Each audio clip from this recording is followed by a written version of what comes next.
My dear students, তোমরা কি ready? আমি আজকে যেটা শেখাবো সেটা হচ্ছে টেন্স। টেন্স নিয়ে পথ চলা শুরু হবে। তো আজকে আমরা সিম্পল প্রেজেন্ট টেন্সটা ডিসকাস করব আমাদের এই ক্লাসে। তো আমরা একদম প্রিলিমিনারি বিষয়গুলো জেনে নিই। তো টেন্স কত ভাগে ভাগ করা যায় টেন্সকে? টেন্সের তিনটে ভাগ আছে। একটা হচ্ছে প্রেজেন্ট, একটা পাস্ট, একটা ফিউচার। প্রেজেন্ট টেন্স মানে বর্তমানকাল, পাস্ট টেন্স মানে হচ্ছে অতীতকাল, আর ফিউচার টেন্স মানে হচ্ছে ভবিষ্যৎকাল। তো এই তিনটে টেন্সই আমাদেরকে খুব ভালো করে শিখতে হবে। এই টেন্সগুলো যদি আমরা ভালো করে না শিখতে পারি তাহলে আমরা তো এগোতেই পারবো না একদম। তো চলো আমরা শুরু করি। টেন্স, টেন্সের তিনটে ভাগ আছে আমরা বললাম। একটা হচ্ছে প্রেজেন্ট, পাস্ট, ফিউচার। টেন্সের তিনটে ভাগ প্রেজেন্ট, পাস্ট, ফিউচার। তাহলে প্রেজেন্ট ফার্স্ট, একটা প্রেজেন্ট, একটা পাস্ট, একটা ফিউচার। আর এই টেন্সগুলোকে চারটে ভাগে আমরা ভাগ করতে পারি। কিরকম? যেমন সিম্পল, সিম্পলের পর আসছে কন্টিনিউয়াস, তারপর আসছে পারফেক্ট, তারপর perfect continuous.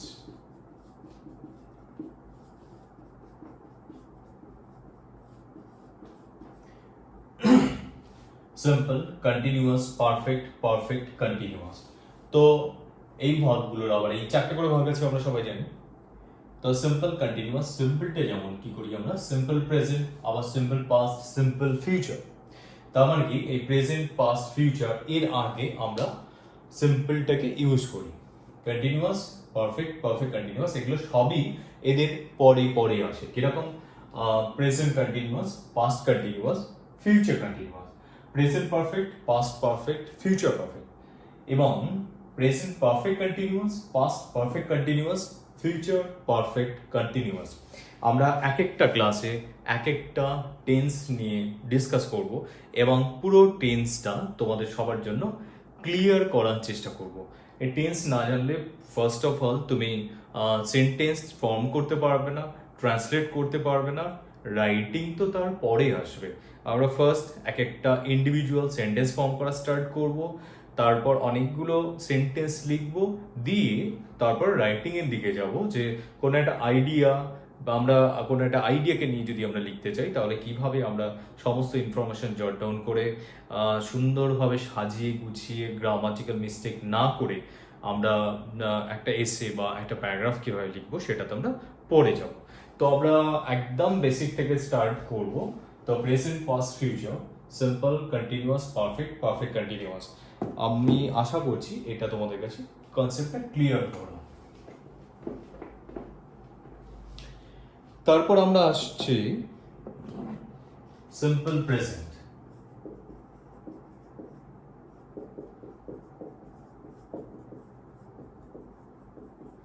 Simple present tense, simple present tense, বা এটাকে আমরা আরেকটা নামেও ডাকি, সেটা হচ্ছে প্রেজেন্ট ইনডেফিনিট।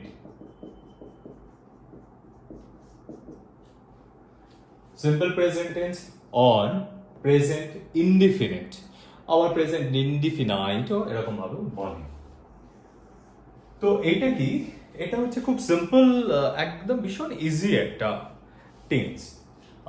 আমরা টোটাল 12টা পার্ট দেখলাম, 12টা পার্টের মধ্যে এটা হচ্ছে ফার্স্ট পার্টটা। তাহলে এটা একটা সেন্টেন্স আমরা লিখি, তারপর ডিটেলসে মানে কিভাবে কেন ওটা সেন্টেন্স প্রেজেন্ট ইনডিফিনিট হলো বা সিম্পল প্রেজেন্ট হলো এটা আমরা পরে আসছি সেই ডিসকাশনে। তো আমরা ফার্স্ট যে সেন্টেন্সটা কোন একটা সেন্টেন্স লিখি। The students go to school. Consider this sentence. The students go to school. ছাত্রীরা স্কুলে যায়। The students go to school. Now I have written this sentence. So the students, এটা কি হলো? Subject. The students subject. This is the verb. This is the main verb. And কোথায় যাচ্ছে? এটা অবজেক্টটা নেই, এটা হচ্ছে কমপ্লিমেন্ট। তো এই সেন্টেন্সটাতে আমরা অবজেক্টটা পাচ্ছি না। The students go to school, the students subject, go main verb, বা এটাকে আমরা কি বলবো? V1 বলবো। আমি যত ক্লাস নেব অনেক জায়গাতে, ম্যাক্সিমাম জায়গাতে V1 বলবো মেইন ভার্বটা, বা প্রেজেন্ট ফর্মটাকে আমি V1 বলবো, পাস্ট ফর্মটাকে V2 বলবো, পাস্ট পার্টিসিপল ফর্মটাকে V3 বলবো। তো তোমরা সেটা একটু দেখবে। The students go to school, subject, main verb, আর এখানটায় আসছে কমপ্লিমেন্ট, মাঝখানে একটা প্রিপোজিশন আসছে। তো কমপ্লিমেন্ট আসছে, অবজেক্টটা নেই। নর্মালি আমাদের হয় কি, আমরা যখন একটা সেন্টেন্স আমরা স্ট্রাকচারটা দেখি কি আছে সেন্টেন্সটাতে, তখন আমরা দেখি সাবজেক্ট থাকে, ভার্ব থাকে, অবজেক্ট থাকে, কমপ্লিমেন্ট থাকে। আমি পার্টস অফ স্পিচের কথা বলছি। আমি যে ওয়ার্ডগুলো সাজিয়ে আমরা একটা সেন্টেন্স ফর্ম করি, সেটাতে আমরা কি পাই? সাবজেক্ট, ভার্ব, অবজেক্ট, কমপ্লিমেন্ট, এরকম ভাবে আমরা বিভিন্ন ওয়ার্ডগুলো পাই। তো the students go to school, এখান থেকে from this sentence we can derive a formula. Formula কি হবে তাহলে? যে ফর্মুলাটা আসবে সেটা হচ্ছে সিম্পল প্রেজেন্ট টেন্সের ফর্মুলা। তাহলে হ্যাঁ, আরেকটা জিনিস সেটা হচ্ছে, দেখো আমরা টেন্স কেন শিখবো? আমরা টেন্স শিখবো আমাদের সেন্টেন্স ফর্মেশনের জন্য, যাতে করে আমরা ইংরেজিতে কথা বলতে পারি, যাতে করে কেউ কিছু বললে ইংলিশে, কেউ কিছু বললে আমরা সেটা বুঝতে পারি, বা আস্তে আস্তে অনেকগুলো সেন্টেন্স লিখে লিখে লিখে লিখে অনেক বড় একটা আইডিয়া নিয়ে আমরা লিখতে পারি। এটার জন্যই তো অতএব এই ফর্মুলাটা আমরা শিখবো সেন্টেন্স ফর্মেশনের জন্য। ওকে, ফর্মুলাটাই ফাইনাল নয়, ফাইনাল হচ্ছে সেন্টেন্স। তো সেন্টেন্সটা সবসময় মাথায় রাখবে, ফর্মুলা অটোমেটিক্যালি চলে আসবে। তুমি যদি এটা, অনেক সময় স্টুডেন্টরা ভাবে, কেন বলছি আমি এটা, যে ফর্মুলা করে মানে ভীষণ চিন্তিত হয়ে যায়, ফর্মুলাটা কি? তাদের জন্য একটাই কথা, যে আমার যেহেতু মেইন টার্গেট সেন্টেন্সটা, তো সেন্টেন্সটা ভালো করে জানো, ফর্মুলা অটোমেটিক্যালি আসবে। ফর্মুলা নিয়ে অত বেশি চিন্তা করার কোনো কারণ নেই। তো ফর্মুলা কি হচ্ছে? আমরা সাবজেক্ট লিখি, subject plus V1 plus object plus complement. তাহলে আমরা কি দেখলাম এখানে? Subject plus V1 plus object plus complement, এরকম ভাবে আমরা পেলাম। তাহলে খুব ইজি, ভীষণ ইজি জিনিসটা পেলাম। মেইন যে জায়গাটা আমাদের আন্ডারলাইন করি সেটা হচ্ছে সাবজেক্ট প্লাস V1, এটাই বলে দেবে, সাবজেক্টের পর V1টাই তোমাকে বলে দেবে যে এটা simple present tense. The students go, বাদ বাকি যা আছে তো আছেই, ঠিক আছে, কিন্তু এর মধ্যেই আমাদের বলা হয়ে গেছে যে এটা সিম্পল প্রেজেন্ট টেন্স। তো চলো আমরা আরো দু একটা সেন্টেন্স দেখি। তো ধরো, the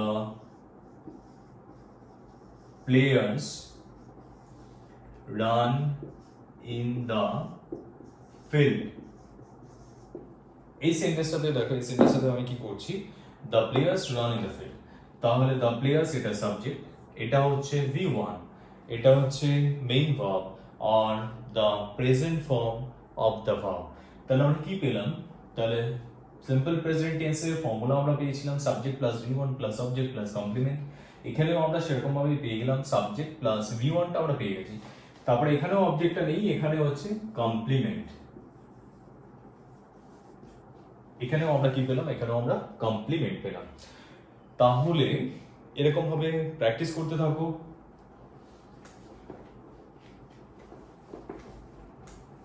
ধরো আর দু চারটে এক্সাম্পল তোমাদের জন্য দিই, তোমরা বুঝতে পারবে। তো my parents buy toys from the market। তাহলে এখানে দেখো, my parents buy toys from the market। আমার পেরেন্টরা টয়েস কেনে কোথা থেকে? মার্কেট থেকে কেনে। তাহলে একই রকম ভাবে এখানটা কি করলাম, এখানটা মেইন ভার্ব সাবজেক্ট, তারপর মেইন ভার্বটা আমরা করেছি buy toys from the market. Okay, next যে সেন্টেন্সটা ধরো চিলড্রেন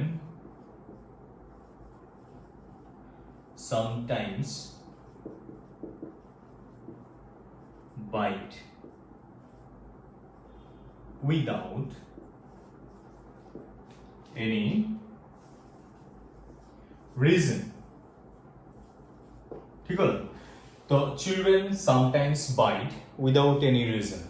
অনেক সময় কি হয়, সামটাইমস মানে কি, সামটাইমস মানে হচ্ছে কখনো কখনো, কখনো কখনো। তো children sometimes bite without any reason, তাহলে বাচ্চারা কখনো কখনো কোনো কারণ ছাড়াই কামড়ে দেয়। তাহলে এখানটায় V1টা আমরা পেলাম, children sometimes bite without any reason. তাহলে নেক্সট একটা সেন্টেন্সে এসো, we pour hot milk in the glass. We pour hot milk in the glass. আমরা গরম দুধ গ্লাসে ঢালি। We pour hot milk in the glass. তাহলে এখানটা কি হলো, we pour মানে ঢালা, hot milk in the glass, গ্লাসে আমরা গরম দুধ ঢালি। তাহলে এখানটা এই যে পোর, POUR, পোর ঢালা, এটা হচ্ছে verb 1 or the present form, verb 1 or the present form of the verb, এটা মাথায় রাখো। আচ্ছা, চলো আমরা আর কয়েকটা সেন্টেন্স তোমাদেরকে আমি করে দেখাই। ধরো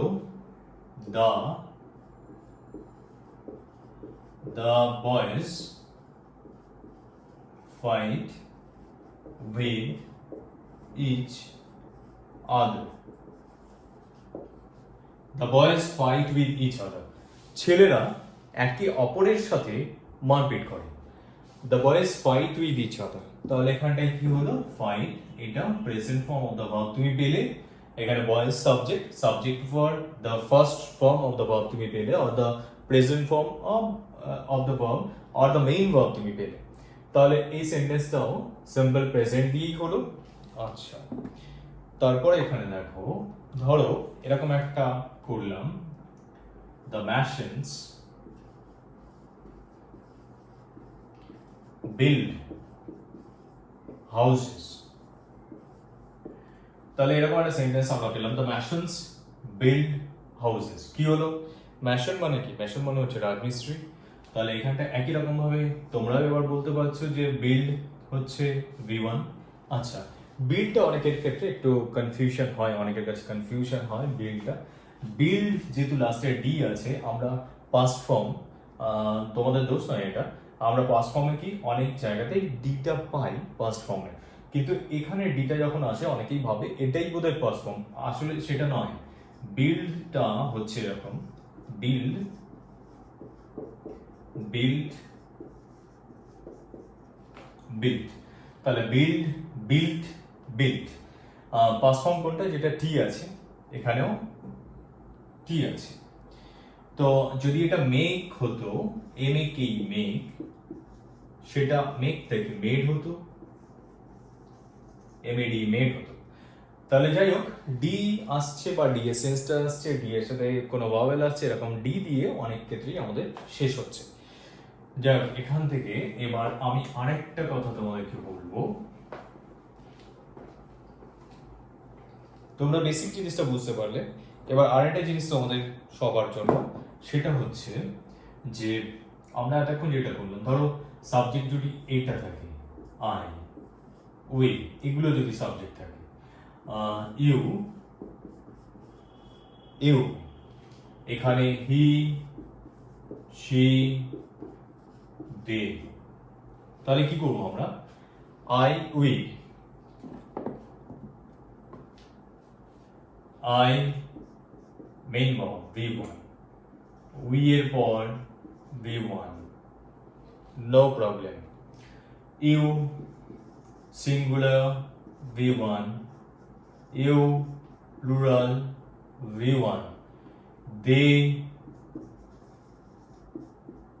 V1. But what about he and she? He and she এগুলো হচ্ছে থার্ড পারসন সিঙ্গুলার নাম্বার। তো he she যদি থাকে V1 plus s on es, he বা she যদি থাকে তো V1 plus s on es। তো তার মানে কি বললাম, এটা হচ্ছে থার্ড পারসন সিঙ্গুলার নাম্বার, এটা থার্ড পারসন সিঙ্গুলার নাম্বার। আমার কয়েকটা ভিডিও আগে একটা পারসন নাম্বার নিয়ে একটা ভিডিও করা আছে। তোমাদের যে কোনো কনফিউশন, এটা ধরো ফার্স্ট পারসন, সেকেন্ড পারসন, এটা থার্ড পারসন, এইগুলোর সমস্ত কিছু নিয়ে একটা গোটা একটা ভিডিও করা আছে, সেটা একটু দেখে নিতে পারো, কনসেপ্টটা পুরো ক্লিয়ার হয়ে যাবে। তারপর এটা দেখতে পারো, কোনো অসুবিধা নেই, আরও কনসেপ্টটা ক্লিয়ার হয়ে যাবে। তো সিম্পল প্রেজেন্ট টেন্সের সাবজেক্টটা যদি, এগুলো সব কি লিখলাম, এগুলোই তো সাবজেক্ট হয়। তো এগুলো যখন সাবজেক্ট হয় তখন আমরা কি করি, ভার্বের সাথে আমরা নর্মালি মেইন ভার্বটা বসাই। যখন third person singular number subject হয় তখন আমরা কি করি, ভার্বের সাথে এস বা ইএস টা অ্যাড করে দিই। তো এরকম ভাবে কতগুলো সেন্টেন্স আমি তোমাদেরকে দেখাই কিরকম।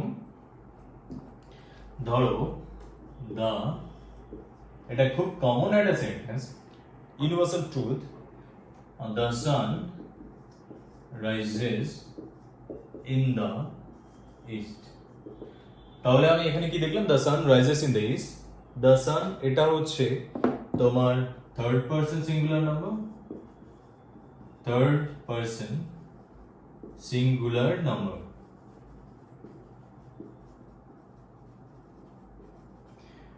the sun third person singular number, v1 plus S, এখানটায় রাইজ ছিল, মেইন ভার্বটা RIS রাইজ ছিল, তার সাথে জাস্ট এস অ্যাড করেছি, v1 plus S, in the east, এইটা কমপ্লিমেন্ট।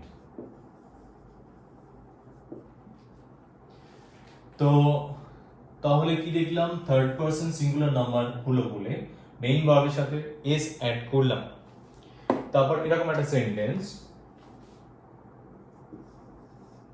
মাই গ্র্যান্ডমাদার, তোমরা হামেশা এরকম সেন্টেন্স গুলো লেখো, my grandmother reads the Gita every day. My grandmother reads the Gita every day. আমার ঠাকুমা প্রত্যেক দিন গীতা পাঠ করেন। My grandmother, third person singular number, that's why verb plus s, আমরা এখানে ভার্বের সাথে s অ্যাড করলাম, v1 plus s। আমার মনে হয় পুরো কনসেপ্টটা তোমাদের কাছে ক্লিয়ার হলো। the child cries for a chocolate।